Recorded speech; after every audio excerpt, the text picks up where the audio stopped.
Kain tayo guys. Ito yung naluto kong pagkain. Yan yung gulay. Paksiw na isda. Siyempre hindi mawala yung coffee. Kain tayo. Good morning, good morning. Ayan guys, nagluto po ako ng gulay. Ang aga ko po magluto ngayon kasi magbabaon po ang aking anak. Akala ko may paso. Wala pa ng paso kasi wala. Load ng paksiw na dilis guys. Namiss ko kasi kumain ito. At lalagyan ko siya ng sampalok. Ayan guys, paborito na po yung ricado.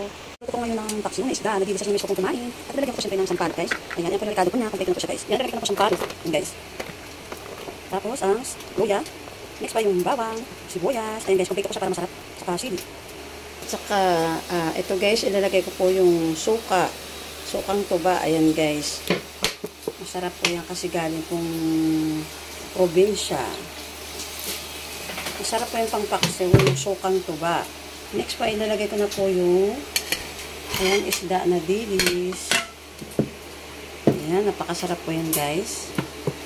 At ilalagay po natin ng paminta, asin. Ilagay ko na po yung paminta. Next pa yung salt. Saka yung konting magic sarap guys. Sasarang nga po natin guys.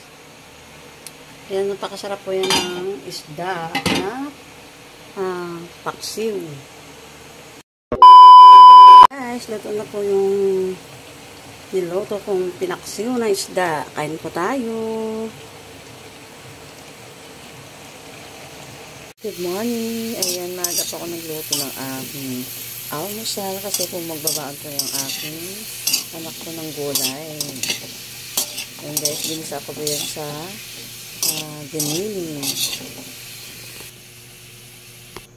Ayan, nilagyan ko po muna siya ng water at palambutin po muna ng konti yung kalabasa. Next po natin ay yung okra.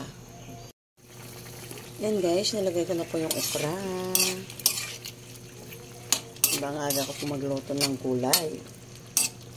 Ako po kasi guys, mahilig po kong kumain ng gulay. Kasi napaka masustansyang ulam. At hindi lang masustansya at napakaganda po sa ating katawan. Healthy. Healthy food. Yan, kaya kumain po tayo lagi ng gulay. Ang sarap po yan guys. Yung panganay ko natuto na po siyang kumain ng gulay kasi lagi pa akong nagluluto ng gulay. Yan.